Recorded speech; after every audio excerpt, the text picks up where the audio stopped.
Bismillahirrahmanirrahim. Em nome de Allah, beneficente e misericordioso. Wassalatu wassalam ala Rasulillahi sallallahu alayhi wa sallam. Continuando falando sobre a caridade obrigatória, sobre quais tipos de propriedades deve-se pagar o zakat. Do que você deve tirar a caridade obrigatória. Não existe a necessidade ou obrigação de pagar o zakat pelos bens cujo uso é exclusivo. O que quer dizer com isso? Você não vai pagar zakat por sua casa onde você mora. Independentemente que seja de luxo, grande, o que for maior, mas é sua casa que você utiliza como uma moradia, então não se paga o zakat.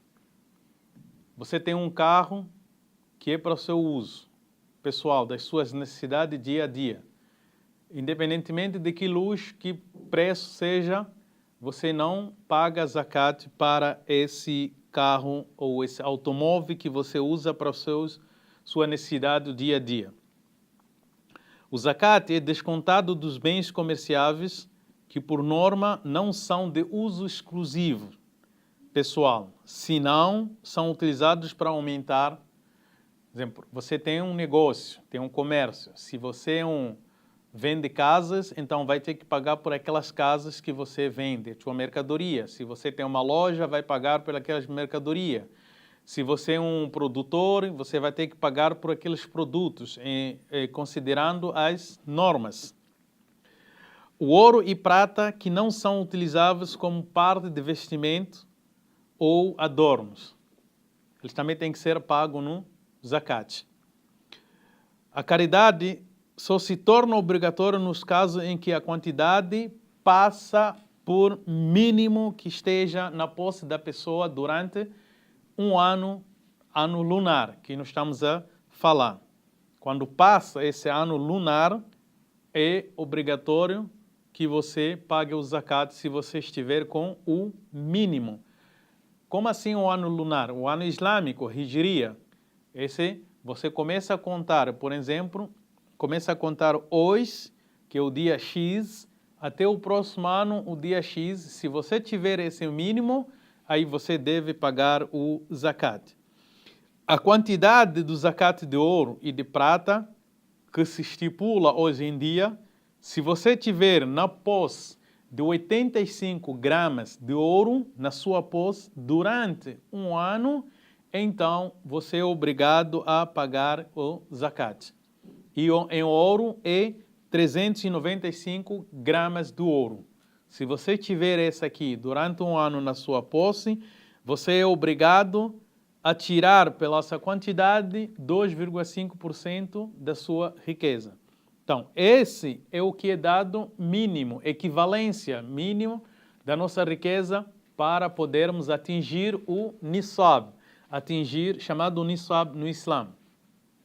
Então, quanto atingir este mínimo, você deve pagar o zakat, independentemente do que você tiver, porque ele começa do mínimo e para tudo aquilo que você tiver. É claro que isso aí você tem que contar depois de pagar as suas dívidas, depois de pagar as suas necessidades. Isso tudo faz parte também dessa tratativa. E o dinheiro e os bens liquidáveis, ainda que não seja moeda, em espécie ou depositado em um banco, também você tem que tirar. Você tem que calcular este dinheiro que você tem no banco, se ela corresponde a 85 gramas de ouro, então o seu mínimo já começou. Aí você vai contar. Hoje eu tenho uma riqueza, que essa riqueza ela ultrapassa a 85 gramas de ouro. Então o meu mínimo de pagar zakat já começou, chamado nisab. Então dali que tudo que eu tiver acima disso, quando ele completar um ano, eu tenho que calcular e desse tirar 2,5% de zakat, que tem que ser doado para os necessitados.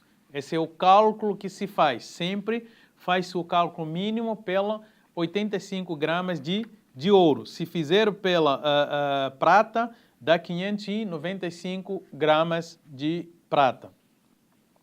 Existem produtos comerciais. Também tem que se pagar zakat. Todo produto que se comercializa, como os imóveis e outras construções e outros produtos, como alimentícios, que você faz esse produto. Você é um comerciante e você trabalha com isso, é a sua vida dia a dia. Então, nesse valor total, você faz aquisição desse valor total. Você confere a sua mercadoria, as suas vendas, tudo isso tem que ser conferido. Não se diz, muita gente fala, não vou pagar o zakat, só aquilo que está no banco, a mercadoria não paga. Não, mercadoria também entra na fase de calcular o zakat.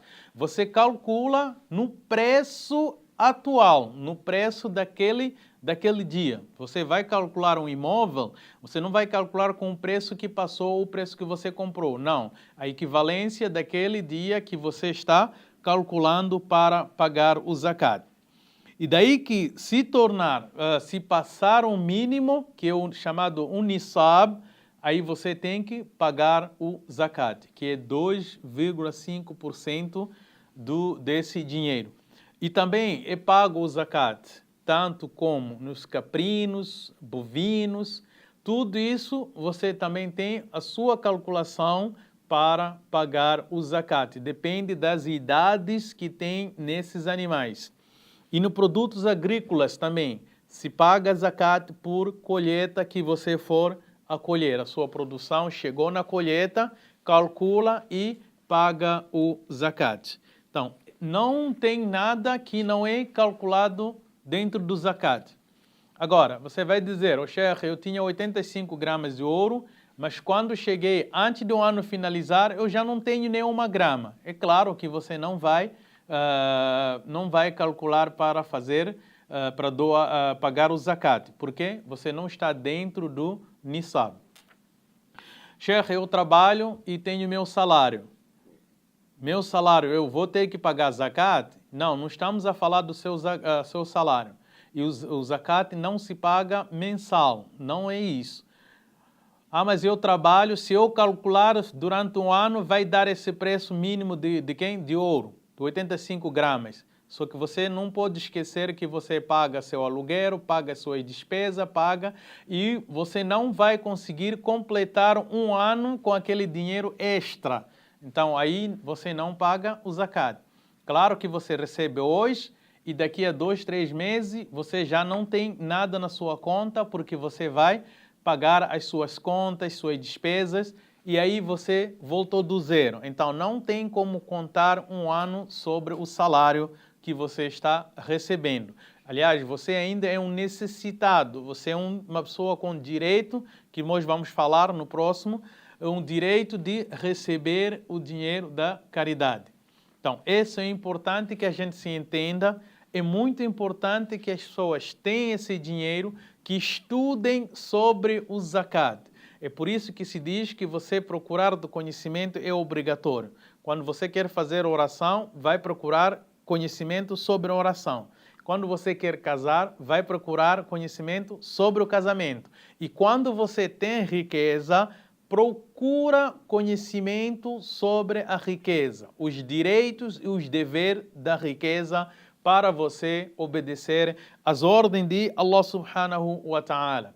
Em todo caso, se você não o faça e você não paga o zakat, você será responsabilizado no dia do Qiyamah por Allah subhanahu wa ta'ala. Como eu disse, essa riqueza será juntada e ele será enrolado no seu pescoço e ele dirá que eu sou aquela riqueza que você não dava os seus direitos.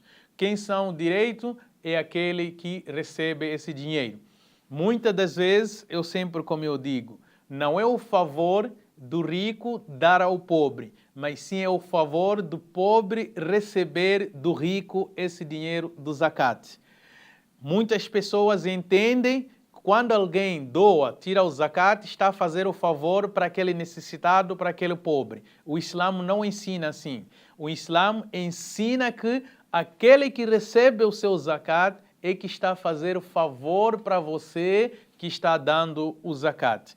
Porque Allah subhanahu wa ta'ala, quando fala, ele diz, leve da sua riqueza para purificar essa riqueza. Então, quando você vai purificar uma coisa, o que você tira? Tira uma sujidade. Então, para você, aquilo é sujo, mas ele vale para outras pessoas. Então, é por isso que eu disse, o favor não é de quem dá, mas o favor é de quem recebe.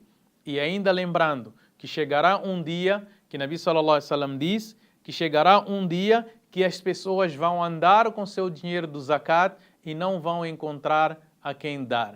Por isso que temos que agradecer a Allah nesse tempo, para aqueles que têm riqueza, ainda têm a quem eles possam destinar esse dinheiro do zakat. وصلى الله على سيدنا محمد وعلى آله وأصحابه ومن والاهم بإحسان إلى يوم الدين.